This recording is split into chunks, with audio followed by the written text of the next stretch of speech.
April, what did you call this? I called that a portal. Story time. My daughter informed me yesterday that she has a new friend. Her name is Catherine.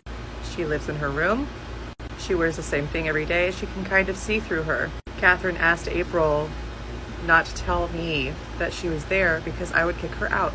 She asked to come in because she couldn't get in because my protections are great. My daughter let her in. Catherine was drawn to April because she plays around that tree, aka the portal. And April leaves her toys outside on the patio and under the bushes are lining my patio. And it makes it look like a little house. Catherine's also not a fan of dogs. She says they're going to eat her. So I guess the fair folk have taken a liking to my daughter. I'm not surprised. Don't worry, I already told her about not saying thank you and things like that. But does anyone have any book recommendations for this? I don't necessarily want to work with them, but... Hi, I'm here with another witch tip. If you feel like the vibes are off in your house, take a lemon, cut it into 4 little wedges, or 2 works as well. Coat it in salt. Roll that baby in salt. And place it throughout your house. Leave it there. Make sure it's out of reach of any children, dogs, whatever. You don't want someone to eat it. If it shrinks and dries up, the purification worked. Dispose of the lemon. If it molds, you got some stank energy. Bury that shit. Do it again. I would throw in a little smoke cleansing as well. You ran all the way here. That's a good 2 or 3 blocks. Please tell me you weren't followed. You were.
Я говорю нет, а я когда я поверю тебя наяву.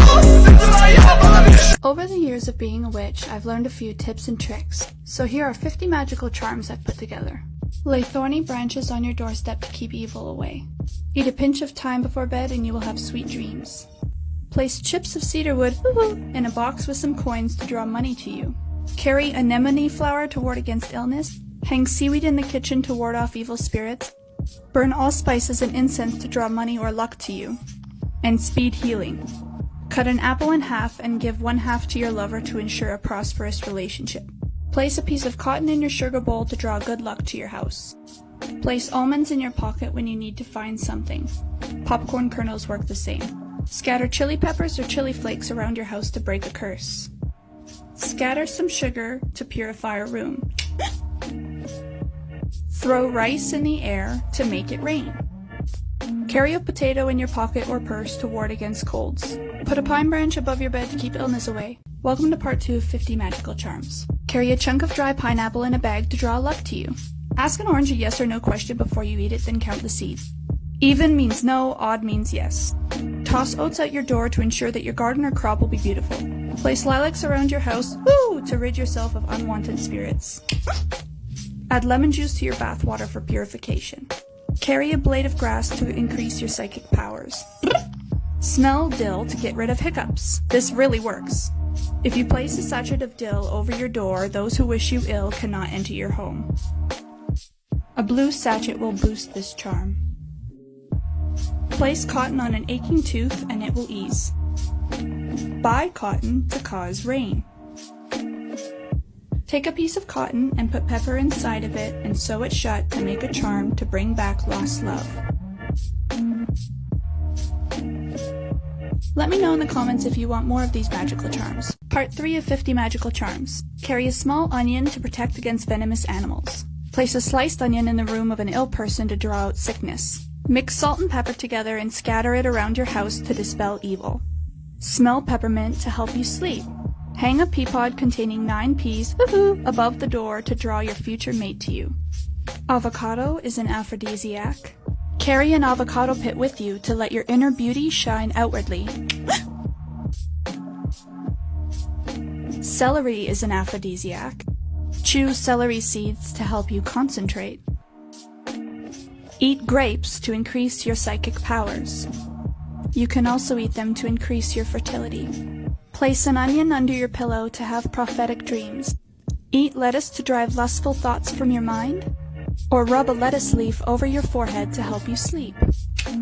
Carry strawberry leaves in your pocket to help ease the pains of pregnancy, and strawberries are an aphrodisiac. The final part to 50 magical charms. Keep a jar of alfalfa in your cupboards to ensure the prosperity of your house. Eat olives to ensure fertility. You can also eat mustard seed to ensure fertility. Place morning glory seeds under your bed to cure nightmares. Walk through the branches of a maple tree to ensure that you will have a long life.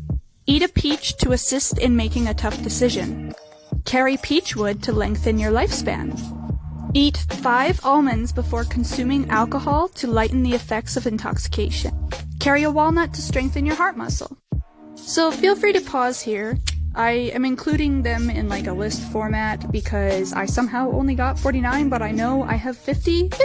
So I'm not sure what happened there. Feel free to pause and just write them down from here. Thanks again for watching, and I hope you all learned something.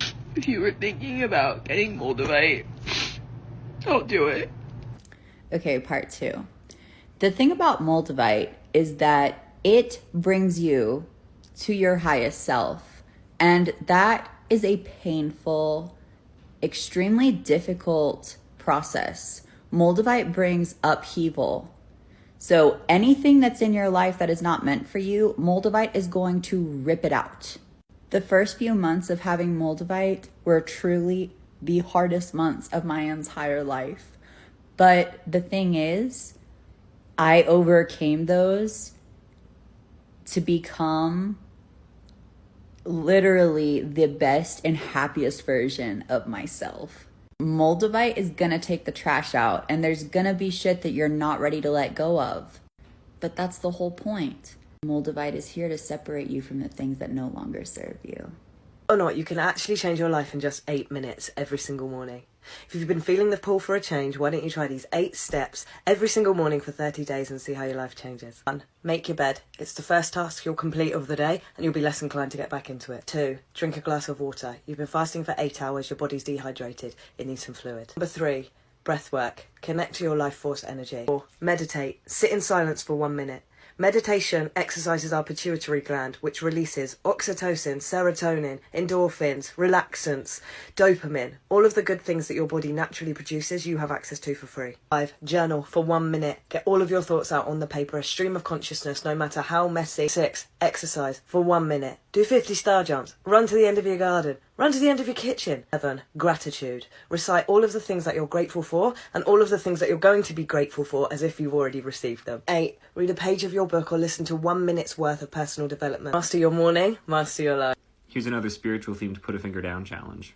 Do what you gotta, and I'll let you know what's going on at the end. So put a finger down if you're usually bored. Put another one down if you feel like you're a boring person. Put a finger down if it's hard for you to stay motivated. Put a finger down if you haven't found your true passion just yet. Put a finger down if you have an addictive personality. Put a finger down if you have a history of toxic relationships. Put a finger down if you feel like the people around you are constantly rejecting you, even when they aren't. Put a finger down if you feel insignificant or unimportant. Put one down if your emotions confuse you all the time. And finally, put one down if you feel like you don't really know how to take care of yourself. If you have 5 or more fingers down, we gotta work on your sacral chakra. Say, do you love me? I tell her only partly. I only love my bed. I saw this tweet that the average person doesn't know what Gobekli Tepe is, and that is true, so I'm going to tell you. Gobekli Tepe was discovered in 1994 in modern-day Turkey, and that's probably why a lot of people haven't heard of it, because it's pretty recent. In fact, it's widely unexcavated. There are about a handful, I think it's 17 of the pillars that have been, but there are more than 250 underground that have not been unearthed yet. Gobekli Tepe predates Stonehenge by 6,000 years, making it between 11,000 and 15,000 years old. That predates the wheel, agriculture, pottery. You're telling me that hunters and gatherers did this, and this, and this? Pillar has a map of constellation. These two pillars measure Sirius, and the whole site measures a bunch of other constellations. This proves that everything that we know and everything that we've been told about ancient people is completely false. Those are 16-ton monoliths. Well, it's just that I would actually prefer a stick, kind of like come with hooks like that. Like I have a stick, but I didn't want to like bother you, so I put that up there because I didn't need that. You know what I mean? Are those herbs? Yeah, those are teas. Shake your head all you want, bro, but do not use my Lord and Savior's name in vain. You people really do not understand your own religion or where it came from, do you? God is not your God's name. In fact, God is more of a title. God's name was actually revealed to Moses in the Old Testament and consisted of 4 Hebrew letters, Yod, He, Vav, He. This roughly translates as, I am that I am. This was such a sacred name that it could only be said once a year on the highest holy day of the year, Yom Kippur, by the high priest in the temple. In order to protect this name from being blasphemed, the Jews started using terms such as Adonai and Elohim, Lord and God, which are titles, and were both translated into the English word God. So before you go off on people for using God's name in vain, at least know what his fucking name is. Witchy things that people do that they don't even know are witchy. Part 2. Knocking on wood. In Celtic religions, they believed that fairies lived in the trees, so therefore they would knock on the wood to make sure they were in good spirits with the fairies. Covering your mouth to yawn. In pagan Rome, they noticed that babies were dying very young, so their thesis was that whenever you yawned, you were letting out your inner life force, and that could go into a baby and kill them. Crossing your fingers for good luck. So pagan traditions, they wouldn't actually cross their fingers the way that we do. They would take their 2 index fingers and cross those in order to harness any good spirits that were coming their way. Wishing on dandelions? That's witchcraft. Stay tuned for part 3. Rosaries used to be made out of actual roses. I'll show you how. Take your roses, dried or fresh, throw them in the blender. Now we're going to cook these down for several days at a low temperature, only simmering, never boil. When it begins to form like a clay ball, it's ready. Get a cheesecloth and squeeze all the water you can out of your clay. I keep the water for later. Next, roll them into balls. When I started, I was doing this by hand, but now I have this little doohickey. Put a needle through to make the hole and put them on some cardboard for a few days to dry. Once they're dry, they'll be rough and need to be smooth. This is what I used the water I saved from earlier for. When your beads are nice and smooth, rub some oil on them to give them a shine. This will also help give them some protection from water. When your beads are done, you can do a ton of different things with them. Necklaces, earrings, rosaries. They'll faintly smell of roses and keep for centuries.